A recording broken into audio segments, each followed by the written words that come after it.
मुघल बादशाह शहाजहान हा हयात असताना त्याच्या मृत्यूनंतर त्याच्या मुलांमध्ये म्हणजे दारा असेल, शुजा असेल, मुराद असेल आणि औरंगजेब असेल या चौघांमध्ये युद्ध होणारे हे सगळ्यांनाच कळून चुकलं होतं. म्हणजे त्या प्रकारची मोर्चे बांधणी हे सगळेच जण करत होते. दरबारामधले वेगवेगळे सरदार हे आपल्या बाजूने कसे राहतील याचे प्रयत्न हे सगळे करत होते किंवा आपलं सैन्य वाढवण्याचे प्रयत्न करत होते. आणि यावरून एक गोष्ट लक्षात येत होती की शहाजहान ज्या दिवशी मृत्युमुखी पडेल त्या दिवशी हे सगळे जण एकमेकांच्या विरोधात तलवारी उपसतील. आणि झालंही तसंच. आता तुम्हाला वाटेल की यानं टायटल तर भाजपचं दिलंय, पण आता हा इतिहासात कशासाठी गेलाय, तर सध्या भारताच्या राजकारणामध्ये सुद्धा तशीच परिस्थिती निर्माण झाली आहे असं मला दिसतंय.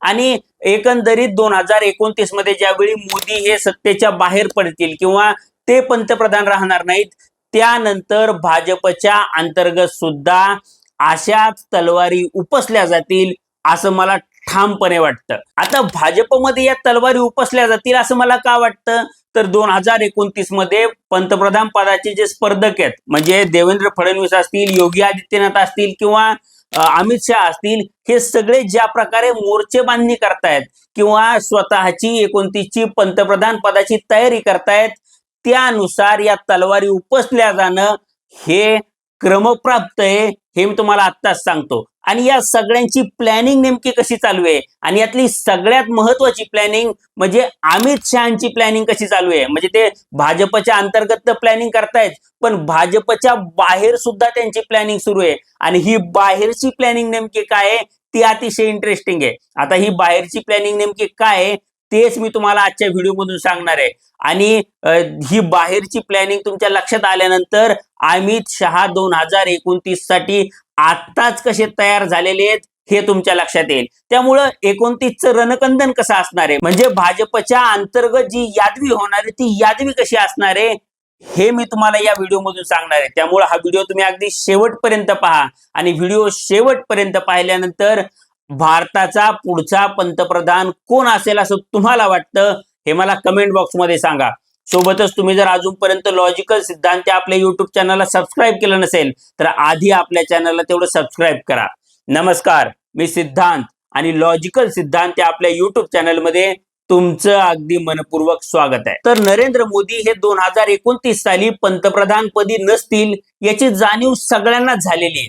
आणि त्यामुळं भाजपच्या अंतर्गतच मोठी गटबाजी उसळलेली आहे किंवा प्रत्येक जण आणि त्यातले त्यात मोठमोठे नेते हे स्वतःच्या पंतप्रधान पदासाठी लॉबिंग किंवा मोर्चे बांधणी करताना आपल्याला बघायला मिळतात. आता या पंतप्रधान पदाच्या स्पर्धेमध्ये भाजपच्या अंतर्गत 3 नावं ही सर्वात जास्त स्पर्धेत असलेली किंवा चर्चेत असलेली नावं आहेत हे तुमच्या लक्षात येईल. कोणती आहेत ती 3 नावं, तर त्यातलं सगळ्यात पहिलं नाव म्हणजे योगी आदित्यनाथ, दुसरं नाव म्हणजे देवेंद्र फडणवीस आणि तिसरं नाव म्हणजे अमित शहाचं नाव. आता या सगळ्या नावांची आपण एक एक करून चर्चा करू. तर त्यातलं सगळ्यात पहिलं नाव आहे ते म्हणजे योगी आदित्यनाथ.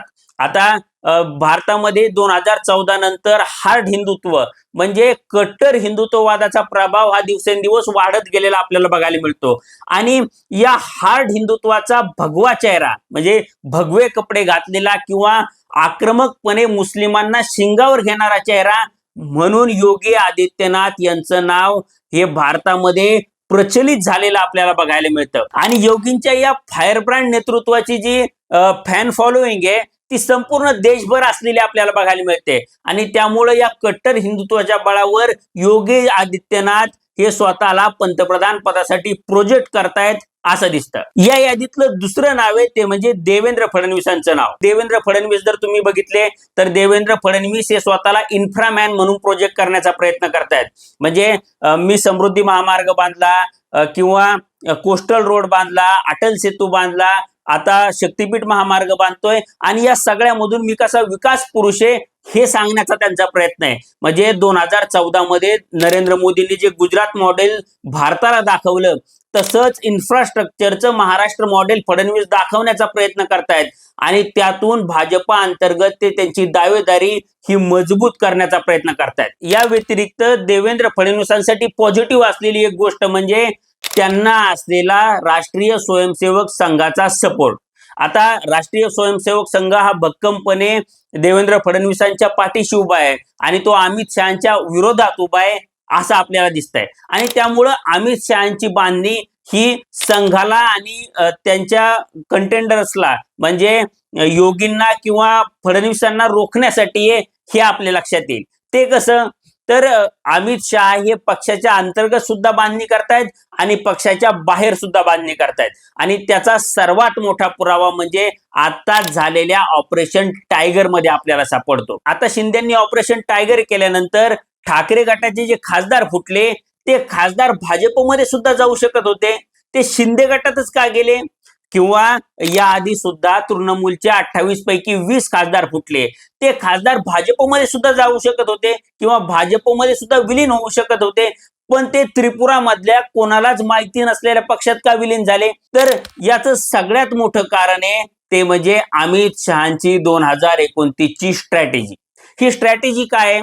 तर अमित शहांना संघाचा विरोध आहे आणि त्यामुळं 2029 मध्ये 2 सिनारिओ होऊ शकतात. त्यातला पहिला सिनारिओ म्हणजे भाजपा स्वबळावर सत्तेत येण्याचा सिनारिओ. म्हणजे आता भाजपा जर 2029 मध्ये स्वबळावर सत्तेत आली त्यावेळी राष्ट्रीय स्वयंसेवक संघ हा पंतप्रधान पदी त्यांच्या मर्जीतला उमेदवार निवडावा यासाठी प्रयत्न करू शकते आणि तो उमेदवार देवेंद्र फडणवीस असतील अशी शक्यता आपल्याला जास्त दिसते. आणि तसा प्रयत्न जर राष्ट्रीय स्वयंसेवक संघानं केला किंवा राष्ट्रीय स्वयंसेवक संघानं तसा दबाव वाढवला तर अमित शहाची संधी हुकू शकते. आणि त्यावेळी अमित शहा हे भाजपमध्ये त्यांना मानणारा किंवा त्यांच्या वतीचा असलेला गट आणि जे त्यांच्या सोबत असलेले मित्र पक्ष आहेत म्हणजे ज्यामध्ये शिंदे सेना असेल किंवा तृणमूलचे फुटलेले खासदार असतील किंवा काही दिवसांनी सपा मधले काही खासदार फुटतील अशी शक्यता आहे.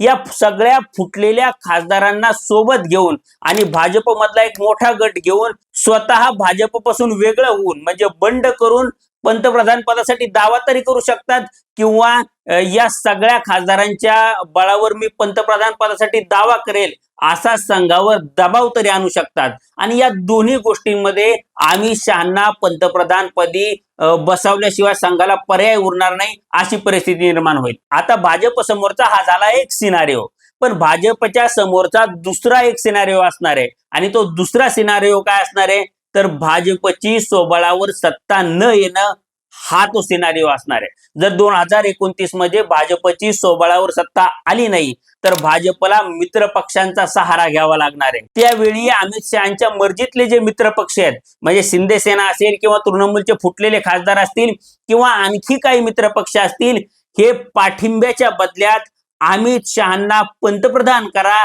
अशी अट भाजप समोर आणि RSS समोर ठेवू शकतात.